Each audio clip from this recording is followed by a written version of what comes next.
ஒவ்வொரு ஆண்டும் நவம்பர் 14ஆம் தேதி சிறுவர் தினமாக நாம் அனுசரிக்கின்றோம். நம்முடைய இந்திய தேசத்தினுடைய முதலாவது பிரதமர் பண்டிட் ஜவஹர்லால் நேரு அவர்களுடைய பிறந்த நாளை சிறுவர் தினமாக நாம் கொண்டாடுகின்றோம்.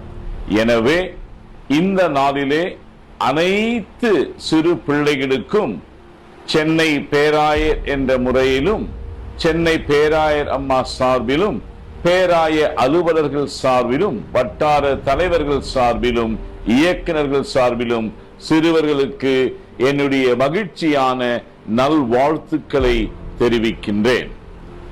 சிறு பிள்ளைகள் இறையரசினுடைய சுதந்திரவாளிகள். சிறு பிள்ளைகளை இயேசுவிடம் கொண்டு வாருங்கள் என்கின்ற ஒரு தலைப்பை தான், செம்பொருளை தான் நாம் அனைத்து சிறுவர்களுடைய பேரணிகளிலே, மாநாட்டிலே நாம் சிந்தித்தோம். சிறு பிள்ளைகள் கடவுளின் அருட்கொடைகள். சிறு பிள்ளைகளுக்கென்ற உரிமைகள் உண்டு.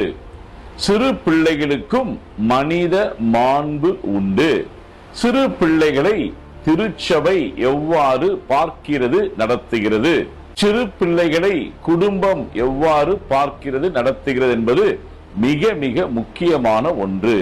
சிறு பிள்ளைகளுக்கு பாதுகாப்பான வாழும் சூழமைவை நாம் அமைத்து தருவது மிக மிக முக்கியம். சிறு பிள்ளைகளுக்குரிய அனைத்து கல்வி, அவர்களுக்கு சேர வேண்டிய உரிமைகள் அனைத்தையும் கொடுக்க வேண்டியது நம்முடைய கடமையாக இருக்கிறது. சிறு பிள்ளைகள் பல இடங்களிலே பாதிக்கப்படுகிறார்கள். போரினால் பாதிக்கப்படுகிறார்கள், பேரிடரினால் பாதிக்கப்படுகிறார்கள், பாலின வன்முறை துன்பங்களினால் பாதிக்கப்படுகிறார்கள். சிறு பிள்ளைகளுக்கு ஒரு பாதுகாப்பின் அரணாக திருச்சபை இருக்க வேண்டும் என்கின்ற ஒரு அறைகூவலை நான் முன் நிறுத்துகின்றேன்.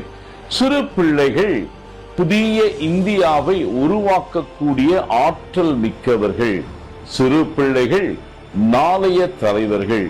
சிறு பிள்ளைகள் திருச்சபையை வழிநடத்தக்கூடிய இயக்கம் என்பதை மறந்து போகக்கூடாது. எனவே சிறு பிள்ளைகளுக்கு திருச்சபை முன்மாதிரியாக நல்ல தகவுகள், பண்புகள், மாண்புகள், மதிப்பீடுகளை வெளிப்படுத்தக்கூடிய திருச்சபையாராக திருச்சபை இருக்க வேண்டியது மிக மிக அவசியம். ஏனென்றால் சிறு பிள்ளைகள் பெரியோரை பார்த்து, பெரியவர்களை முன்மாதிரியாக நிறுத்தி அவர்கள் வளர்கிறார்கள். எனவே ஒரு பெரிய பொறுப்பு நமக்கிடையே கொடுக்கப்பட்டிருக்கிறது என்பதை மறந்து போகக்கூடாது. சிறுவர் துறை வழியாக நான் இயக்குநர்களை வாழ்த்துகின்றேன். இயக்குநர்கள் அவர்கள் சிறு பிள்ளைகளுக்கான பல நிகழ்வுகளை திட்டமிட்டு கொண்டிருக்கிறார்கள். சிறு பிள்ளைகளை கொண்டாடுவோம். திருச்சபை கடவுளுக்கு நன்றி செலுத்தி நாம் இந்த சிறு பிள்ளைகளை இறையரசின் முன் ருசியாக பார்ப்போம். கடவுள் நம் அனைவரையும் ஆசீர்வதிப்பாராக.